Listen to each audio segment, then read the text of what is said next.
Hola, si estás viendo este vídeo probablemente te consideres UX Designer, UI Designer, Product Designer, pero todo eso da igual porque para mucha gente lo que verdaderamente eres, y puede que lleven razón y tendrías que actualizar tu título en LinkedIn, es un pintapantallas. ¿Cómo? ¿Qué? Pero Antonio, ¿acaso no entienden el valor del diseño? ¿No saben lo importante que es lo que hago? Pues mira, si yo soy un pintapantallas, ellos lo que son es unos... A mí no me mires, que yo soy aliado en esto. Hoy vamos a ver qué es un pintapantallas, por qué no te interesa ser uno y cómo convertirte en alguien mucho más difícil de sustituir, como es un diseñador de producto. Vamos a ello. Primero de todo, vamos a definir qué es un pintapantallas. Un pintapantallas es un operario del píxel. Es un diseñador al que le piden que aquí ponga un botón y él ahí pone un botón. Oye, que al final un botón no, mejor un enlace, sin problema, te lo cambio. Oye, ¿y esto que estás diseñando, pintapantallas, para qué sirve? ¿A qué contribuye? Ni puta idea. Porque el pintapantallas solamente interviene para hacer cosas muy limitadas en un momento muy concreto del proceso de creación de un producto o de una funcionalidad. Él no está en los lugares donde se toman decisiones.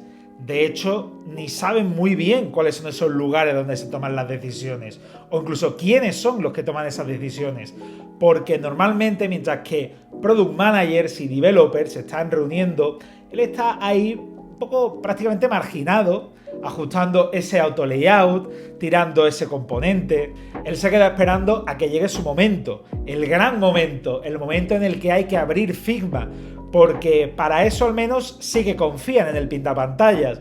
Saben que nunca te va a hacer nada especialmente criminal. No te va a poner una tipografía blanca sobre un fondo amarillo, va a dejar unos espaciados razonables e incluso se va a marcar alguna animación guapa que luego nunca van a llegar a implementar. Porque la forma que tiene un pintapantallas de valorar un diseño es que visualmente le cuadre. Eso es lo más parecido que él puede tener a un KPI. Pero todo esto tan terrible es. ¿Acaso no puedo estar yo tranquilo haciendo mis pantallas? Pues hombre, puedes hacerlo, lo que pasa es que corres un grave riesgo, que es el riesgo de convertirte en alguien muy sustituible. Cuando empezamos en el mercado laboral del diseño de productos y en cualquiera, somos unas personas muy sustituibles porque todavía estamos empezando, aún no hemos acumulado muchas habilidades valiosas en el mercado y por lo tanto pues hay miles y miles de personas como nosotros. Pero si conforme avanza el tiempo vamos haciendo una buena carrera y vamos aprendiendo nuevas habilidades y vamos creciendo como profesionales, poco a poco nos podemos ir convirtiendo en alguien un poco más difícil de sustituir, en alguien que tiene más poder de mercado. Cuando empiezas, eres tú quien tiene que aceptar lo que las empresas le digan, porque al fin y al cabo tu objetivo es entrar, tu objetivo es conseguir algo, pero si vas creciendo, empiezas a tener tú un poquito más de poder de mercado y ya eres tú quien puede empezar a tomar ciertas decisiones. Me voy a este sitio no, exijo esto, yo si no me das esto no trabajo para ti. Puedes empezar a exigir cosas, pero ¿qué ocurre si toda tu vida laboral te has limitado a ser un pintapantallas? Pues que no habrás adquirido muchas habilidades valiosas y por lo tanto da igual que lleves 3, 4, 5, 6 años diseñando, porque tus habilidades no distarán mucho de las que podías tener al inicio o de las que ha tenido alguien que en 6 meses, un año haya estado a tope, mientras que tú tal vez has estado varios y varios años siendo un mero pintapantallas. Por lo tanto, corres el serio peligro de hacerte una persona muy sustituible en el mercado. Por otra parte, y ya sin ni siquiera entrar en un tema de mercado, de que tienes que crecer profesionalmente, sino vamos a un tema más de realización. ¿Acaso cuando entraste en el diseño de producto no soñabas con otras cosas? Es decir, tu ilusión no era, que esta que voy a decir creo que es la de mucha gente, me incluyo, no era la de trabajar en Spotify, no era la de ojalá algún día hacer alguna cosa para Google, no era ese tipo de ilusiones las que tenías. Oye, o tal vez no soñabas con diseñar para empresas tan grandes, pero tal vez soñabas con hacer productos que molen mucho, soñabas con hacer cosas muy originales, muy disruptivas. Probablemente empezaste en diseño de producto con ese tipo de ilusiones, pero a veces es el sistema quien nos atrapa. A veces estás volviéndote a casa en tu coche por la M30 de Madrid, te estás volviendo a tu piso de obra nueva en Valdebebas con una pareja a la que ni siquiera quieres mucho, y cuando estás conduciendo y te ves en esa vida, dices, el sistema me ha atrapado, estoy en la Matrix, me he convertido en un pintapantallas. Y con esto entiéndeme, cuando hablo de sistema y de que el sistema a veces te empuja a ser un pintapantallas, por sistema me refiero a tu empresa y más concretamente a la nula cultura de producto que puede que tenga tu empresa. Si en tu empresa no hay mucha cultura de producto o de diseño, es muy probable que seas percibido como un pintapantallas. ¿Quiero decir, por lo tanto, que tengas que abandonar inmediatamente tu empresa? Tal vez sí. Pero lo que quiero decirte es que vas a tener que remar a contracorriente si esa es tu situación. Por otra parte, dejar de ser un pintapantallas puede que no sea ya una opción que puedes elegir si quieres crecer en el mercado y aspirar a nuevos roles, o tal vez quieres tener más propósito y hacer tu trabajo con más pasión, sino puede que sea una cuestión de mera supervivencia. Al fin y al cabo, en todos los trabajos, las personas que se limitan a hacer labores muy técnicas y muy concretas y que pueden ser sustituibles, es cuestión de tiempo que sean sustituidas en diseño de producto y en cualquier trabajo. Siempre que estés haciendo un trabajo que en el fondo tú pienses, joder, esto de aquí que estoy haciendo, esto de aquí no podría hacerlo un robot, no podría hacerlo una máquina, esto de aquí que estoy haciendo, ¿cuánto valor aporta? Siempre que te hagas esa pregunta, siendo honesto contigo mismo, estás en una situación un poco delicada. Pero es que ahora ocurre una cosa, y es que con la inteligencia artificial, lo que tal vez antes era un periodo de vida largo del pintapantallas, tal vez el pintapantallas aún le quedaba un tiempo en el mercado, aún podía estar, no sé, 5, 10, 15 años sobreviviendo. La inteligencia artificial ha acelerado ese proceso y a día de hoy un pintapantallas tiene los días contados. Entonces, ¿cuál es la alternativa a ser un pintapantallas? Pues es ser un diseñador de producto. ¿Y qué define un diseñador de producto en contraposición a un pintapantallas? Pues son muchas cosas. En primer lugar, recordemos que el pintapantallas solamente interviene en un momento muy concreto del proceso de creación de un producto para hacer cosas muy limitadas, mientras que el diseñador de producto tratará de estar desde el inicio. Digo tratará porque habrá veces que no podrá, porque en su empresa pues no hay mucha cultura de diseño, etcétera, etcétera. Pero desde luego lo intentará, será proactivo e intentará estar desde el minuto cero para entender qué objetivo persigue esa funcionalidad, para entender a quién está dirigida esa funcionalidad, para entender qué problemas está tratando de resolver, cómo se va a medir el éxito de eso que él va a diseñar y quiénes son los stakeholders en ese proyecto. Porque eso es otra cosa que define al diseñador de producto, que entiende quiénes son los distintos agentes implicados en la creación de un producto y sabe comprenderles, y es más, se relaciona con ellos, a diferencia del pintapantallas que solamente se suele relacionar con una o dos personas que son las que le piden las cosas. El diseñador de producto tiene ubicados a los distintos stakeholders y es proactivo relacionándose con ellos, les busca, habla con el product manager, entiende qué cosas son cuestión de hablarlas con el product manager, en qué momentos debe de implicar a desarrollo, debe de ir a hablar con desarrollo, entiende todos los actores que rodean a la creación de un producto, porque él es una persona colaborativa, él forma parte de un entorno, es algo que lo entiende, él no piensa que lo suyo es en un momento dado abrir el Figma y ahí pues pintar algo, sino que él entiende que él está construyendo un producto que forma parte de una empresa y que todo eso le da un contexto que tiene que tener en cuenta. Él no es un agente aislado, por lo tanto entiende que la colaboración y las relaciones son algo clave. Un product designer tiene la capacidad de hacer zoom out, mientras que el pintapantallas vive en un permanente zoom in y tiene siempre el foco puesto en ese componente, esa pantalla, ese módulo. El product designer también es capaz de hacer eso y dedicar tiempo a todo eso. Sin embargo, es capaz de de forma reiterada hacer zoom out y volver a hacerse preguntas y recordar cuáles eran los objetivos de este proyecto. ¿Esto que estoy haciendo contribuye a estos objetivos? ¿Esto que estoy haciendo le será útil al usuario que va a tener o para el que está pensada esta funcionalidad?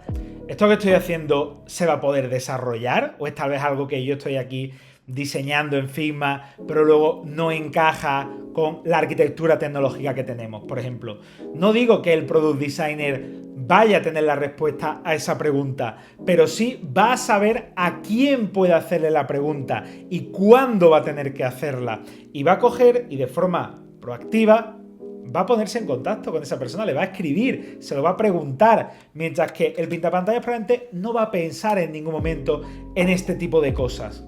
Y otra cosa que también va a saber hacer el Product Designer es vender bien sus decisiones, explicarlas, justificarlas, porque las decisiones que va a haber tomado durante ese proceso de diseño van a tener un buen rational, no van a ser decisiones que ha tomado en base a su opinión, en base a que algo le parecía bonito, en base a una vibra, sino que va a tener una forma de explicar lo que hace.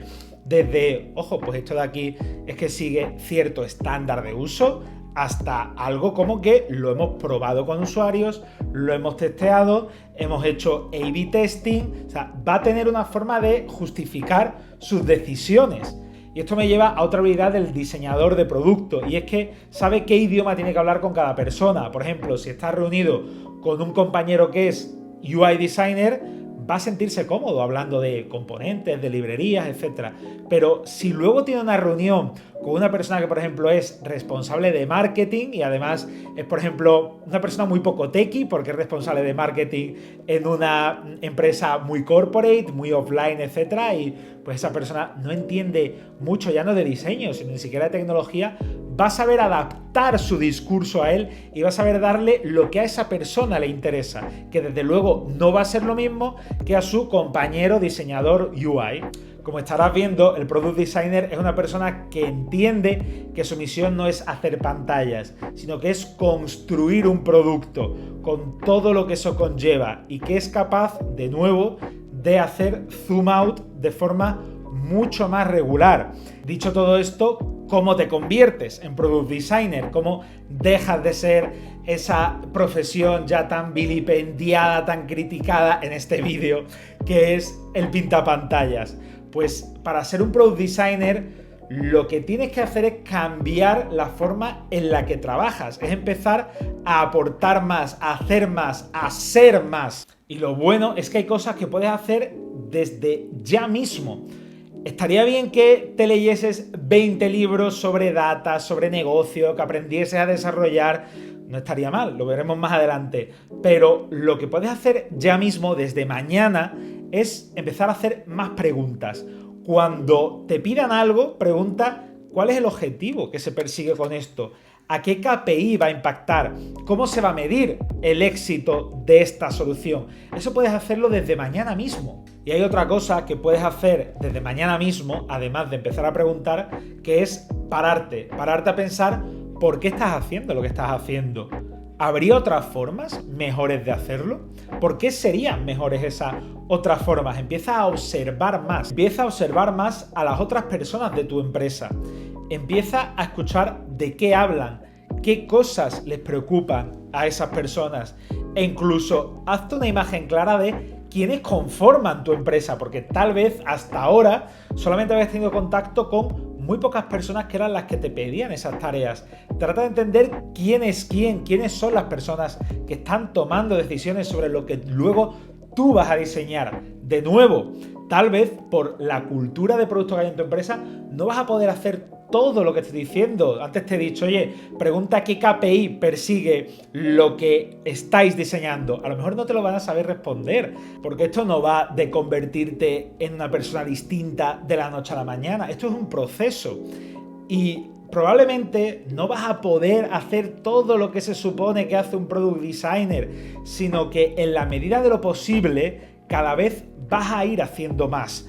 Porque pasar de ser una persona que recibe una petición, la diseña en Figma y se desentiende, a ser una persona que está implicada cada vez más en el entendimiento de ese problema, en la definición de una solución, en traquear cómo de bien se ha resuelto esa solución, si está funcionando o si no, en entender a todos los agentes implicados en ese proceso.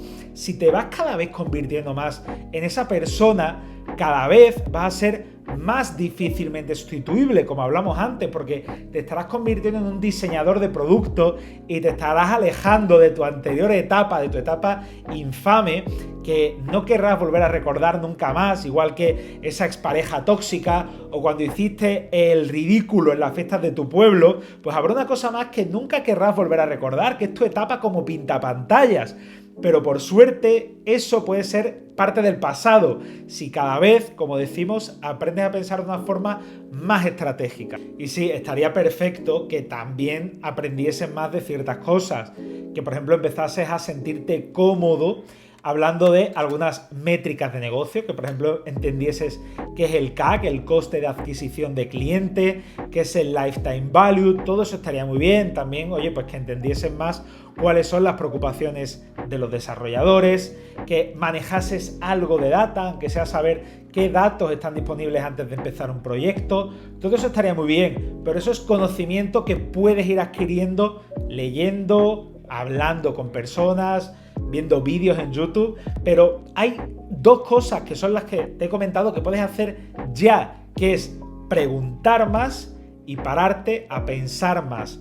Eso puedes hacerlo desde ya y simplemente con ese gesto podrás empezar a ver cosas muy diferenciales respecto a cuando no lo hacías. Así que nada, diseñata, te animo a que te conviertas en una persona cada vez con más poder de mercado, cada vez más difícil de sustituir y te despidas de tu etapa, le hacemos ya pronto el funeral, a tu etapa de pintapantallas. Hasta luego, diseñata.